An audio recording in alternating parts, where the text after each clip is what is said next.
की दूंगा सुनो।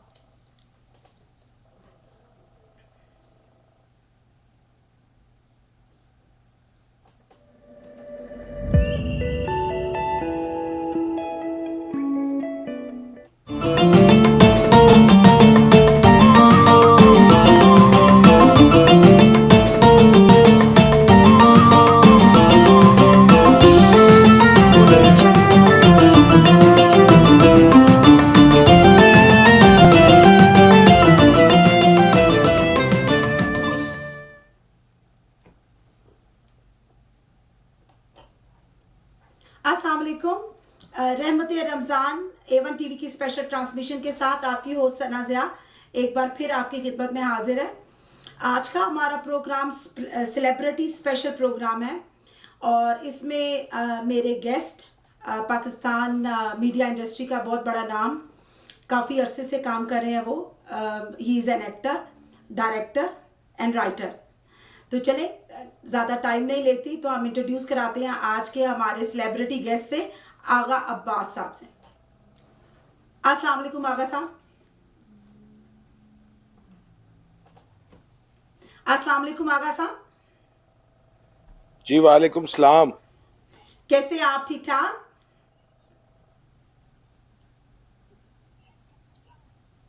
हेलो। हेलो।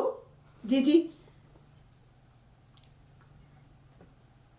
आगा साहब आपको आवाज़ आ रही है? जी अल्लाह पाक का शुक्र है, बिल्कुल। जी जी आ रही है आवाज। जी जी। पहले तो आपको रमज़ान की बहुत बहुत मुबारक। जी सबसे पहले आपको भी बहुत मुबारक, तमाम देखने सुनने वालों को बहुत बहुत रमजान मुबारक, मेरा बहुत बहुत सलाम। और सिर्फ दुआओं की दरख्वास्त है जी। जी, और आपका शुक्रिया बहुत बहुत। आपने रमज़ान में वैसे भी मसरूफियात होती हैं और आप अब आजकल कई उसमें खिदमत खल के उस कामों में भी मसरूफ़ हैं और आपने फिर भी हमारे लिए टाइम निकाला, आपका बहुत शुक्रिया। नहीं, आप लोगों का शुक्रिया, आपने इतनी मोहब्बत से याद किया और इस काबिल समझा कि मुझसे बात करें, तो आप लोगों का भी बड़ी मोहब्बत, बहुत शुक्रिया। सबको मेरा ना तरफ से बहुत शुक्रिया, आपके A1 चैनल को और सबको। जी शुक्रिया। अच्छा आगा साहब, मैं चाहूँगी कि पहले इस उस पर बात करते हैं कि आप अपने फ़नी सफ़र का आगाज़ कहाँ से किया था और कब किया था? ये काम मैंने स्टार्ट किया था जी नवंबर 94 में। अच्छा माशाल्लाह। और मुझे इस फील्ड में इंट्रोड्यूस जिन्होंने करवाया, जिनके मुझ पे बहुत सारे एहसानात हैं, वो हैं हमारे बहुत फेमस मशहूर आर्टिस्ट 50-50 के एक कमाल फनकार अशरफ खान साहब ने। अच्छा तो अच्छा माशाल्लाह। जी जी। अशरफ खान साहब के साथ मेरी बड़ी अच्छी दोस्ती भी थी, बड़ा उनसे प्यार, एक घर का ताल्लुक और सारा। तो वो मैं उन दिनों मुझे शौक बड़ा था, तो मैंने एक दिन उनको कहा, मैंने कहा खान साहब मैं आपके साथ जाया करूं शूटिंगों पे। तो उन्होंने कहा चला जाया कर, तो वो चले गए। तो उनका एक प्रोग्राम रिकॉर्ड हो रहा था, उसका नाम था शॉर्टकट। तो वहां पे मैं देखता रहा काफी सारा टाइम बैठ के देखा। तो फिर मैंने, जब हम निकले रिकॉर्डिंग से, तो मैंने उनको कहा, मैंने कहा खान साहब ये कौन सा मुश्किल काम है, ये तो मैं भी कर लूं। वो चुप हो गए, उन्होंने कुछ ना कहा। वो वेरी नेक्स्ट डे हम आए हैं, तो जो पहला वो स्किट्स का प्रोग्राम था, तो जो पहला स्किट वो करने लगे, उन्होंने मेरे जी जी। बाजू पकड़ा, तो मुझे कहते चल आ ऐथे खलो ते इनू कर। मैं अच्छा। एकदम सख्ते में आ गया। मैं कहा हाँ साहब, मैं तो, क्योंकि वो कहने लगे नहीं तू कल कह रहा था ना ये केड़ा मुश्किल काम है, तो आ चल। वो मैं हाँ हाँ, मैं वो बिल्कुल एकदम हौच पौच हो गया। तो खैर खान साहब ने हौसला दिया। मेरे सामने उस वक्त एक और बहुत बड़ा नाम मौजूद थे जिनके साथ सीन करना था, वो थे इस्माइल तारा साहब। अच्छा। तो वो, अब बात ये होती है कि जिन लोगों को आपने आइडियलाइज किया हो, बचपन में देखा हो, आपको ये पता हो कि ये बहुत बड़े लोग हैं, बहुत बड़ा नाम है, तो आप इनके साथ क्या, तो वो जाहिर है एक कंफ्यूजन शुरू हो जाती है, परेशानी शुरू हो जाती है। मगर इन लोगों ने, ये इतने बड़े लोग हैं कि इन्होंने मुझे इतना हौसला दिया।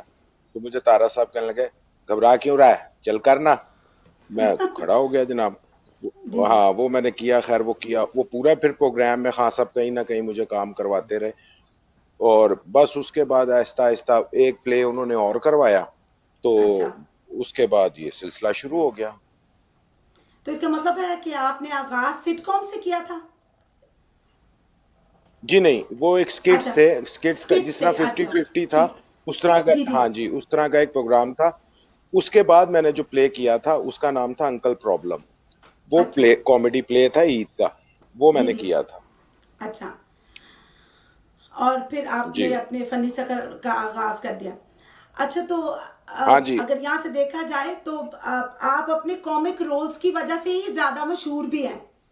तो क्या आप शुरू से जी यही चाहते थे अल्हम्दुलिल्लाह। कि इस तरह के मतलब कैरेक्टर्स करेंगे जो फनी होंगे, या सीरियस एक्टिंग में भी आप आगे जाना चाहते थे? नहीं जी, मैं तो घरों सोच के आया था मैं जैकी श्रॉफ बनांगा, मैं मोहम्मद अली साहब बनांगा, नदीम बनांगा। मगर ये है कि वो अल्लाह पाक, फैसले अल्लाह पाक के होते हैं। तो बेशक। वो अल्लाह पाक ने मुझे उसी में इतनी इज्जत दे दी कॉमेडी कॉमिक रोल्स में।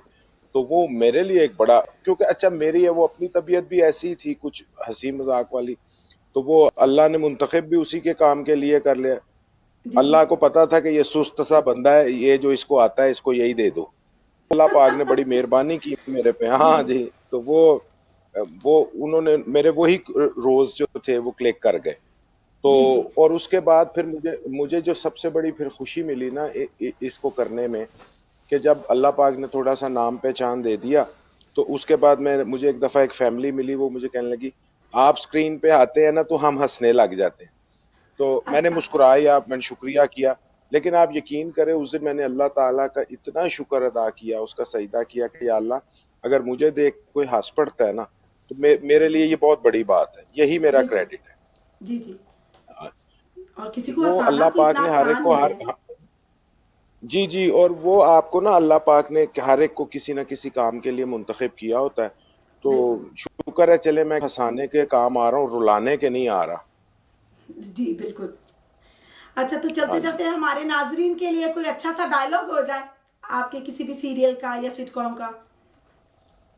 हाँ जी, मेरा वो एक बड़ा हिट ड्रामा था पीटीवी का, अफसर बेकार खास। अच्छा। उसमें मेरी टोन भी जरा मुख्तलिफ सी थी। वो एक गूफ सा करेक्टर है एक दफ्तर में, जो हर काम अच्छा। बिगाड़ देता है। जी, और जी। वो थोड़ा सा ना मतलब तोतला सा है। तो अच्छा। उसका मैं आपको डायलॉग सुना देता हूँ। मेरा और ठाकुर साहब का ना उसमें पेयर था। हम दोनों ऑफिसर हैं उस। तो वो मुझे हर वक्त, मेरा नाम था उसमें शफकत चौहान। अच्छा। तो वो मुझे जब डांटते हैं तो एक दिन एक जुमला बोलकर ठाकुर साहब गुस्से में मुड़ के ना मेरे बिल्कुल चेहरे के करीब आ जाते हैं। जी, तो जी। मैं उनको कहता हूँ, हया करो साहेबत, कहीं मेरी आंख में अपना नाक ना मार देना। तो वो इस तरह की टोन से वो 5 साल ड्रामा चला, और हमने, आप यकीन करें कि उसको ना एक, वो हम एक फैमिली तो ऑलरेडी थे ही, लेकिन वो उस ड्रामे में तो हम बिल्कुल ऐसे लगे घर में काम कर रहे हैं। हम पिकनिक पे आते थे, और उस अच्छा। पिकनिक में हम, अल्लाह पाक ऐसा काम करवाता था, वो बेहतरीन हमारा एक कॉम्बिनेशन बन गया और वो ड्रामा क्लिक कर गया। जी, जी। मेरा ख्याल है कि जब टीम ऐसी मिल जाए जो सपोर्टिव हो और ज़ाहिर है कि ऐसे फैमिली की तरह लगने लगे, तो आई थिंक काम जो है वो ऑटोमेटिकली एक अच्छा हो जाता है, क्योंकि आप दिल से काम करते हैं।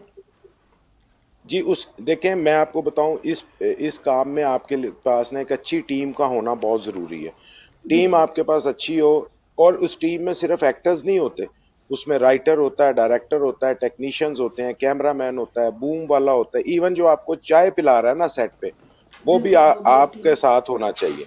बिल्कुल। वरना ओदा की पता, मतलब परे जाके किचन च उंगली मार के ले आए चाह च तुसी की कर लोगे। सही हाँ है। जी, जो डांटते हाँ जी, होंगे वो करते टीम होंगे आपकी, ऐसा भी होता हाँ होगा।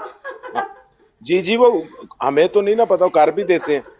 तो वो ना, हाँ, वो आपके पास जो टीम है ना, मसलन देखें, मैं मेन जो रीढ़ की हड्डी समझता हूँ ना किसी प्रोजेक्ट की कामयाबी में, वो होता है आपका स्क्रिप्ट। आपका बिल्कुल। स्क्रिप्ट मजबूत है, आपका डायरेक्टर अच्छा है ना, वो सोने पे सुहागा हो जाता है। उसके बाद बिल्कुल। आप उस तरह की कास्टिंग करते हैं जो उस टीम में, अब हमने जब ये प्ले किया था, इसके राइटर सिर पीरजादा साहब, अच्छा। अताउल्ला कासमी साहब के वो बेटे हैं। वो जी, जी। माशाल्लाह खुद बड़ा अच्छा लिखते हैं।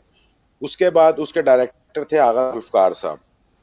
अब इस ड्रामे में जो हमारे बॉस थे वो अशरफ खान साहब थे, जी, जी। इफ्तिखार ठाकुर थे, मैं था, नवाज अंजुम थे, नादिया अफगन थी, जाना मलिक थी, और इसमें फिर मेरा ख्याल है लाहौर का शायद ही कोई आर्टिस्ट ऐसा था जो इस ड्रामे में नहीं आया।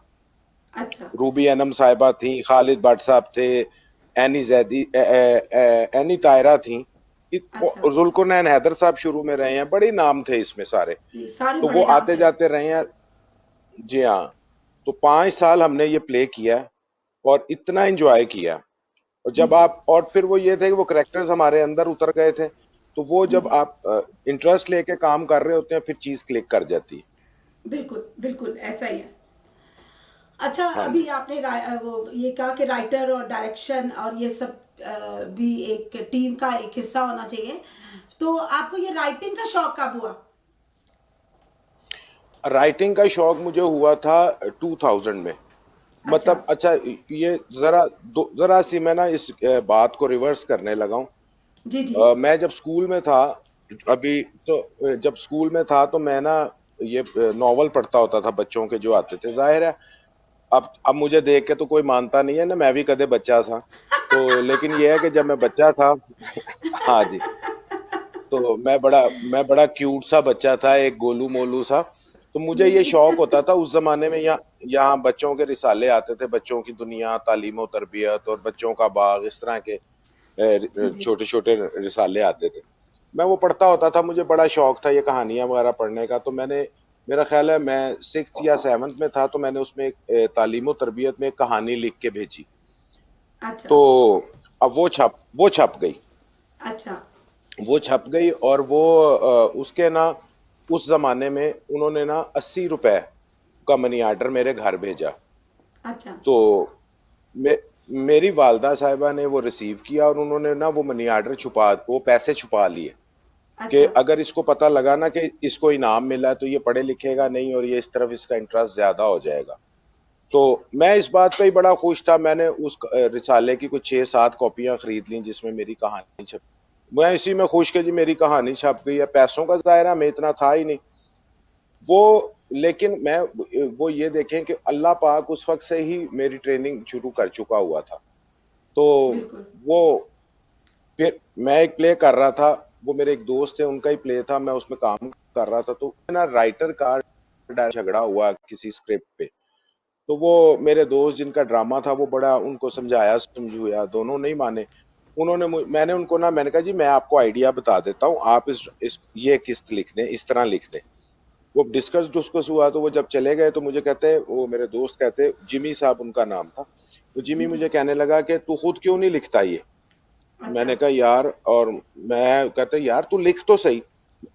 और मैं आप लोगों को ये भी बता दूं कि मुझे लिखने की ट्रेनिंग भी अशरफ खान साहब ने दी थी। अच्छा। वाह। ये, हाँ हाँ हाँ, अशरफ खान साहब के कदम कदम पे एहसानात है मेरे पे। वो, उन्होंने मुझसे एक दफा अपना एक स्क्रिप्ट लिखवाया था और उन्होंने मुझे उसका पैटर्न बताया था कि ये कैसे लिखना है।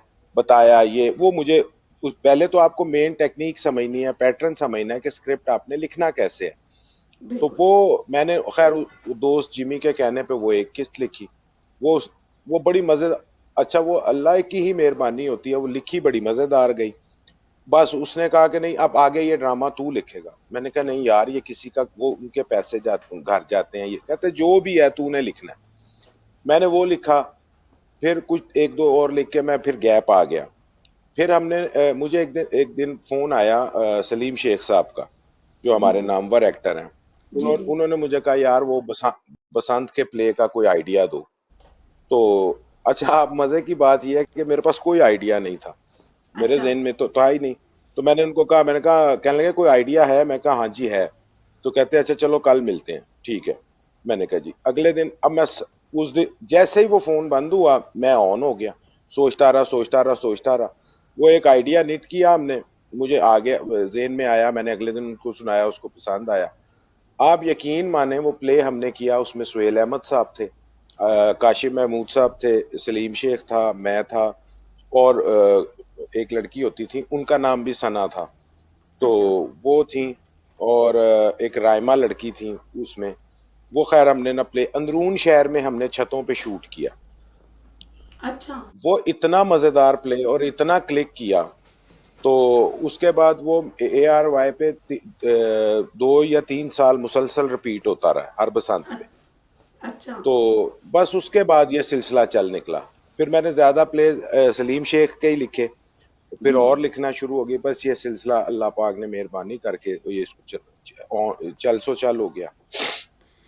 अच्छा, तो आगा साहब, सारे लोग ये सोचते हैं कि शायद मज़ाह में मतलब इतना ज़्यादा लिखना मुश्किल नहीं है, पर आप क्या समझते हैं कि मज़ाह लिखना जो है वो ज़्यादा मुश्किल है एज कंपेयर टू एक सीरियस प्ले के? मजाक लिखना सीरियस लिखने से ज्यादा मुश्किल है, बिल्कुल। क्योंकि आप मजाक करने के लिए ना आपको सबसे पहले खुद सीरियस होना पड़ता है। ठीक है जी। अच्छा। जी जी। आपको जुमला बात से बात, मैं कॉमेडी में ना कॉमेडी जुमले से ज्यादा सिचुएशन को मानता हूँ। अगर अच्छा। आपकी सिचुएशन कॉमेडी है ना, फिर जी जी। आपको लिखने में आसानी हो जाती है। हमारे यहाँ कुछ अरसा ये भी रहा कि नहीं जी, जुमलेबाजी होती रही, जुमले पे जुमला, बात से बात, बीच में ना कहानी कोई नहीं थी, जी मतलब जी। सिचुएशन कोई नहीं थी। लेकिन हमारे पाकिस्तान फिल्म इंडस्ट्री के एक बहुत बड़ा नाम था राइटिंग में, हज़ी कादरी साहब। जी जी। तो वो हज़ी कादरी साहब जैसे सिचुएशन पाकिस्तान में कभी कोई नहीं लिख सका। अच्छा। तो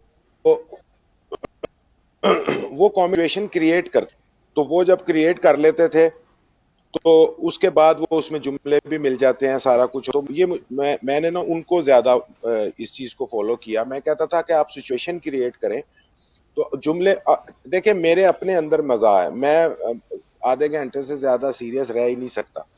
तो अच्छा। हाँ जी, तो वो जब आपके अंदर मिजाज होता है और आप लिख रहे होते हैं ना, तो फिर जी आप जी। सिचुएशन बनाते हैं तो जुमले खुद ब खुद आना शुरू होते हैं आपके पास। और ये आपके ना इंसान की जिंदगी में होता है।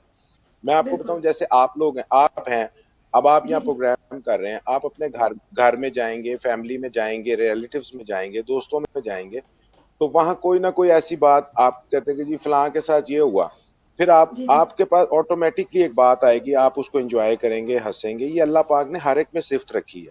बिल्कुल। कुछ लोग उसको हमारी तरह बाहर ले आते हैं, सामने ले आते हैं।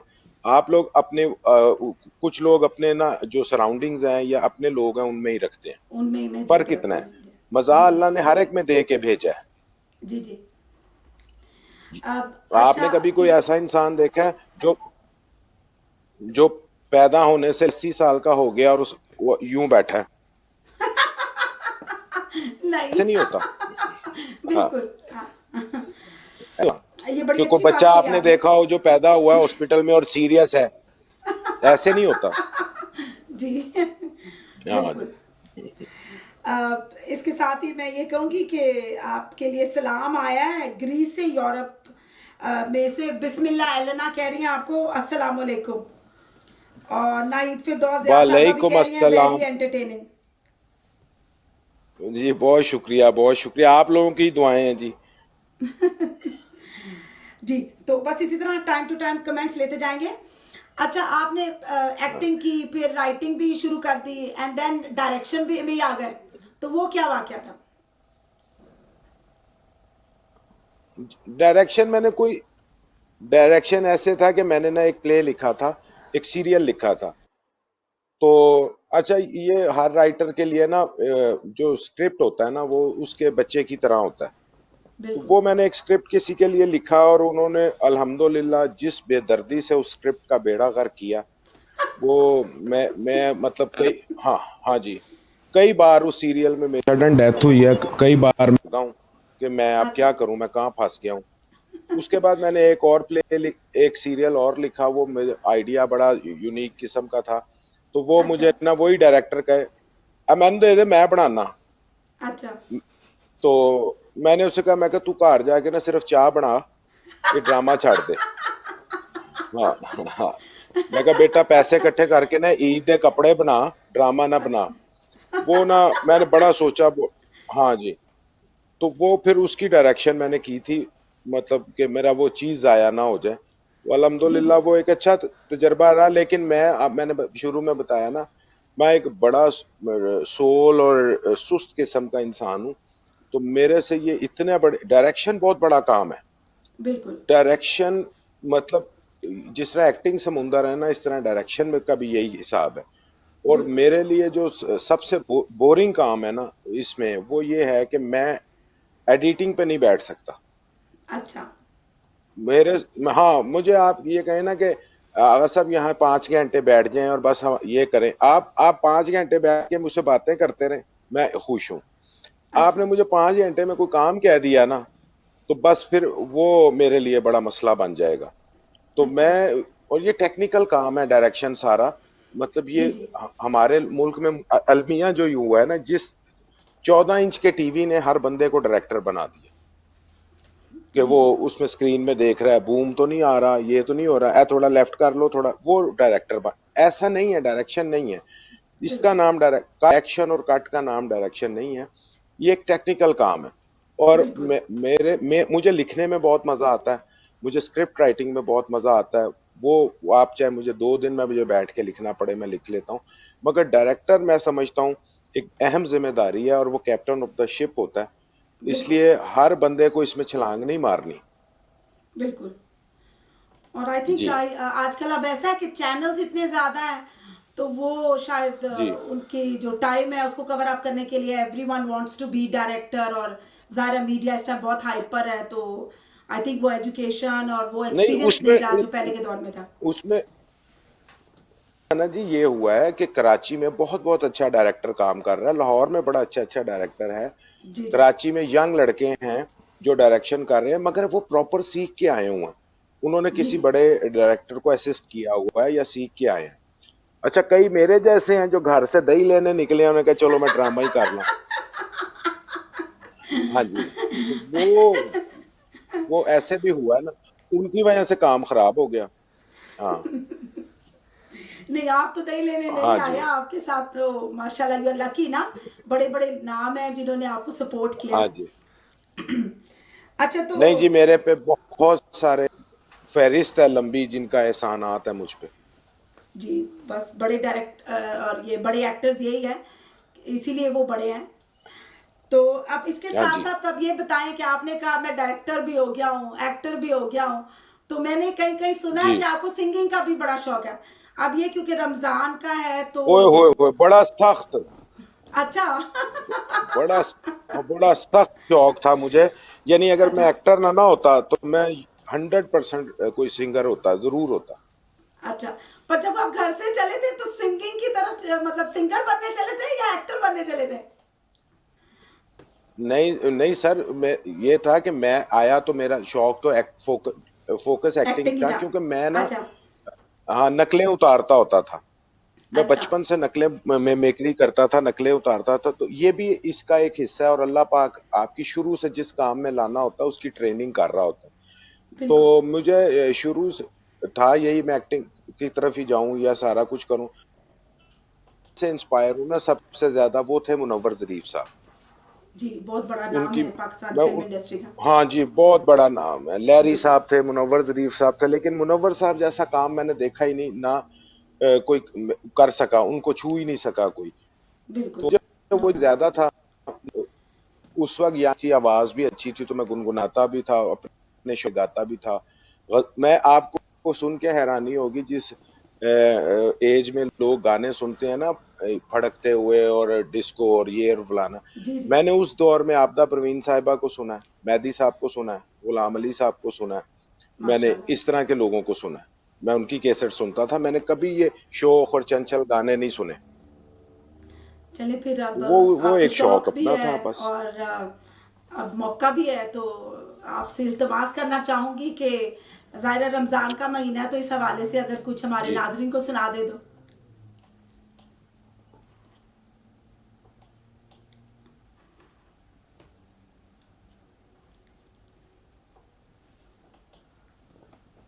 जी आगा साहब, कुछ सोचा आप क्या सुनाएंगे? जी, मैं आपको, चूंकि रमजान है, जी जी। जाहिर है मैं बिल्कुल। आपको उसी हवाले से जी जी, उसी नात हवाले का से। एक शेर सुना देता हूँ। जी जी। तो ये मोहसिन नकवी साहब की एक नात है, मैं आपको उसका एक शेर सुना देता जी। हूँ। इल्हाम की रिम झिम, कहीं बख्शिश की घटा है, ये दिल का नगर है कि मदीने की फजा है, इल्हाम की रिम झिम। एक बार तेरा नक्शे, एक बार तेरा नक्शे कदम चूम लिया था,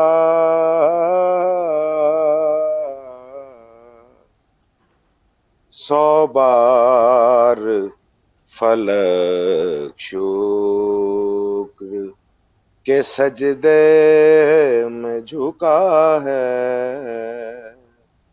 इल्हाम की रिम झिम। जी बस। जी माशाल्लाह, जज़ाकल्लाह। बहुत ही खूबसूरत आवाज़ है आपकी। तो इंशाल्लाह किसी और जी प्रोग्राम बड़ी में फिर मेहरबानी। आगे और बात करेंगे।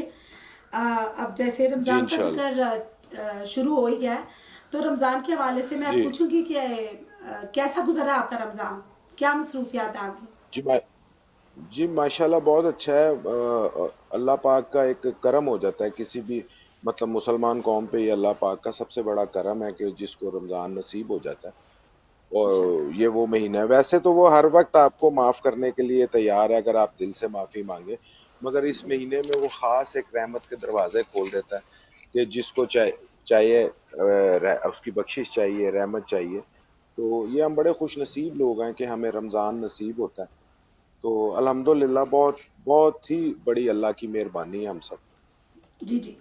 और जैसा कि ये रमज़ान है, इसमें कोविड-19 जैसा मसला है जिससे पूरी दुनिया दो चार है। और पाकिस्तान में क्योंकि जी ज़ाहिर है बहुत सारे ऐसे लोग हैं जहाँ गुर्बत ज़्यादा है और वहाँ लोगों को ज़्यादा जी मदद दरकार है। तो आप उस जी। हवाले से भी काफ़ी एक्टिव हैं, काफ़ी काम कर रहे हैं, अगर उस पर रोशनी डालना चाहें तो? वो ये है कि जिस वक्त ये मसला शुरू हुआ है, जाहिर है तो हर फील्ड में ये होता है। यहाँ पे पाकिस्तान में भी गुर्बत है, कुछ ऐसे लोग हैं, कुछ तो हैं जो देखे ना मांग लेते हैं, सारा कुछ है, लेकिन कुछ ऐसे हैं जो सफेद पोश हैं जो कहते भी नहीं है। मतलब वो जी जी। कहते हैं कि जी हम किस मुंह से किसी के आगे हाथ फैलाएं। तो जब ये मसला शुरू हुआ तो हमारी फिल्म इंडस्ट्री चूंकि जो काफी अरसे से जो लाहौर में था, स्टूडियोज वगैरह वीरान हो चुके हैं वहाँ पे, तो और टीवी के कुछ ऐसे यहाँ पे जब जैसे काम कराची शिफ्ट हुआ तो यहाँ काफी काम कम हो गया और लोग फारग हो गए। तो हमारे ज़हन बिल्कुल। में था जो ऐसे फनकार टेक्नीशियंस या ये लोग हैं, तो इनकी किस तरह से हेल्प की जाए। तो फिर कुछ हम बिल्कुल। फनकारों ने मिलकर सोचा कि जो दर पर्दा हम किसी का नाम लिए बगैर, किसी को सामने लाए बगैर, किसी की कोई मदद कर सकते हैं। अगर अल्लाह पाक ने हमें वो हजरत अली अलैहिस्सलाम का एक फरमान है कि जब तुम्हारे पास जरूरत से ज्यादा हो ना, तो चुकन्ने हो जाओ, अल्लाह ने इसमें किसी और का हिस्सा भी रखा हुआ है। बेशक। तो वो वो मैं हम लोगों ने यही सोचा कि चलें, हमारे पास जो जरूरत से थोड़ा ज्यादा है हम आपस में बांटते हैं और वो उन लोगों में तकसीम कर देते हैं जो खुद आके सामने नहीं मांगेंगे। तो वो दर पर्दा जिस तरह जो वो हमसे हो सका, वो चूंकि अल्लाह पाक ने हमें इस काबिल किया, तो जो हो सका हम कर भी रहे, किया भी हमने, कर भी रहे हैं, ताकि उन लोगों के लिए कि जो इस वक्त बेकार हैं या जिनके पास काम नहीं है, ये कुछ नहीं है, तो वो हम उन तक ये चीजें पहुंचा सकें। अल्हम्दुलिल्लाह अल्लाह पाक ने बड़ा सुरखरू भी इसमें किया और हमें हमारी इज्जत भी रखी और उन लोगों तक हम पहुंच पाए हैं। जी माशाल्लाह।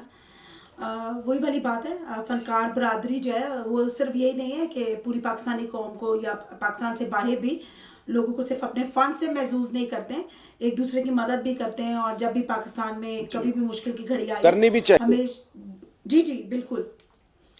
और हमेशा हमारे फनकारों ने आगे बढ़कर मदद की है। तो इसलिए आज से हम बड़े लकी हैं माशाल्लाह कि आप जैसे जी हाँ। फनकार जो हैं वो पाकिस्तानी मतलब पाकिस्तान का हिस्सा हैं और हमेशा पाकिस्तान का नाम रोशन करते हैं। अच्छा, तो अब मैं इस हवाले से पूछना देखिए हम चाहूँगी सब कि जो कुछ भी है ना जी, जी जी। मैंने सिर्फ एक बात करनी है कि हम जी जो जी कुछ भी है ना, हम जैसे बाहर की दुनिया में बाहर कहीं शोज करने जाते हैं, तो उस वक्त मैं आगा अब्बास नहीं होता, मैं पाकिस्तान होता हूँ। बिल्कुल तो पाकिस्तान की इज्जत है ना, तो हमें इसके लिए जरूर करना बिल्कुल। और इसी तरह मैं ये पूछना चाह रही थी कि जैसे फनकार बरादरी जब भी कोई मुश्किल पड़ती है या जब भी कोई ज़रूरत पड़ती है तो हमेशा सबसे आगे होते हैं। तो आपको क्या लगता है, ज़ाहिर है आप मीडिया इंडस्ट्री से आपका ताल्लुक है, तो गवर्नमेंट किस हद तक आप लोगों की सपोर्ट के लिए हेल्पफुल साबित होती है? देखिए, गवर्नमेंट जिस कदर मुमकिन होता है ना, जितने उसके पास वसाइल हैं, जितना जी जी देखिए गवर्नमेंट के ने फिर उस वक्त पूरे 22 करोड़ आवाम का या 23 करोड़ आवाम का सोचना है। और जी जी उसमें जो गरीब हैं, देखें जितनी प्रॉब्लम्स किसी गरीब को हो रही होती हैं, अमीरों को उससे बेशक कम हैं, लेकिन होंगी उनको भी। जाहिर है उनका कारोबार मुतासिर होगा, चीजें मुतासिर होंगी, सारा कुछ होगा। इसी तरह गरीब तबका तो बिल्कुल ही पिस जाता है। तो बिल्कुल गवर्नमेंट अपने तौर पे जितना हो सकती है वो अभी अभी भी पंजाब गवर्नमेंट ने यहाँ फनकारों के लिए एक पैकेज का ऐलान किया है। और वो उन्होंने इसी तरह एक कोड दिया है कि इस पे आप मैसेज करके तो आप हमसे राब्ता करें, और वो जिस तरह मुमकिन हो सक रहा है वो फनकारों तक, टेक्नीशियंस तक या दूसरों तक, वो देखें गवर्नमेंट आपके लिए हमेशा ही करती है। जब आपको तमगा ये प्राइड ऑफ परफॉर्मेंस मिलता है, तमगा इम्तियाज मिलता है, इसका बिल्कुल मतलब है गवर्नमेंट आपको कंसीडर कर रही होती है। तो बिल्कुल ये नहीं होता कि गवर्नमेंट आपको खुशी में कंसीडर करेगी और मुसीबत में छोड़ देगी। हमारी बिल्कुल गवर्नमेंट इस वक्त जो है वो जिस कदर मुमकिन हो रहा है वो लोगों तक पहुंच रही। अभी यहाँ पे जो वजीर आजम साहब ने जो पैकेज अनाउंस किया है, माशाल्लाह माशाल्लाह लाखों घरों को वो पैकेज मिला है और राशन मिला है, और लोगों ने उससे फायदा उठाया है, पैसे लिए हैं, राशन लिया है। इसी तरह अब उन्होंने पंजाब गवर्नमेंट में जो वजीर आला हैं उस्मान बुजदार साहब, उन्होंने अभी एक पैकेज अनाउंस किया, और अल्हम्दुलिल्लाह अब हमारे फनकार उनसे राब्ता कर रहे हैं और वो पैकेज उन तक पहुंच रहा है। तो गवर्नमेंट ये नहीं है, आपको अकेला नहीं छोड़ती है। जी जी जी। अब अल्लाह का शुक्र है काफ़ी हालात बेहतर है, और आपने बड़ा अच्छी बात की है कि government is supporting their actors और ज़ायरा मीडिया इंडस्ट्री को। तो इससे पहले कि मैं वाइंड अप करूं, मैं ये पूछना चाह रही थी कि आप जैसे रमज़ान का हवाले और आजकल ये हालात हैं, तो आप क्या मैसेज कन्वे करना चाहते हैं हमारे जितने भी व्यूअर्स हैं जो देखने वाले हैं?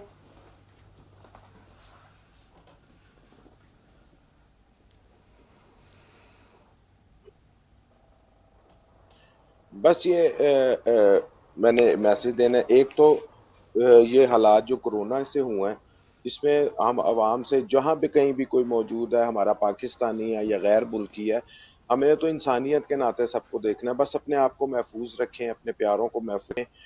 और वो लोग जो थोड़े जिनको अल्लाह पाक ने नवाजा हुआ है, वो उन लोगों का जरा रमजान में ख्याल रखें जिनके पास राशन नहीं है, या जो रोजे नहीं रख पा रहे, या जो किसी मुश्किल में है। जरूर जिस तरह हो सके उनकी मदद करें। जरूरी नहीं होता कि आपने पैसे देने हैं, आप राशन से मदद कर सकते हैं, आप उनके बच्चों को कपड़े लेके दे सकते हैं, या उनके लिए कोई ऐसी आसानी पैदा कर दें जिससे अल्लाह पाक आप पे मजीद रहमत कर दे। और जब कोई दो मजबूर लोग हाथ उठा के दुआ करते हैं ना, तो यकीन माने उस बंदे पे पहले करम होता है। तो बिल्कुल जरूर एक दूसरे का साथ, एक दूसरे के साथ जुड़ के रहें और एक दूसरे की मदद करें। जुड़ने से मुराद ये नहीं कि कंधे ना कंधा जोड़ के खलो जाओ। हाँ, आगे कोरोना है, वो कह रहे हैं, मना कर रहे सोशल हैं। मेरा डिस्टेंसिंग जुड़ने रखनी का है। मतलब है एक दूसरे का साथ दें, एक दूसरे की जी मदद जी करें। जी जी। नहीं, बड़ा खूबसूरत पैगाम आपका, और बड़ी अच्छी गुफ्तगू रही। हाँ जी। अभी टाइम की कमी के बायस जी। मैं इसको यही वाइंड अप करते हैं। इंशाल्लाह आगे भी टाइम टू टाइम आपसे बात करते रहेंगे। तो आपकी आमद का लेकिन बहुत बहुत शुक्रिया।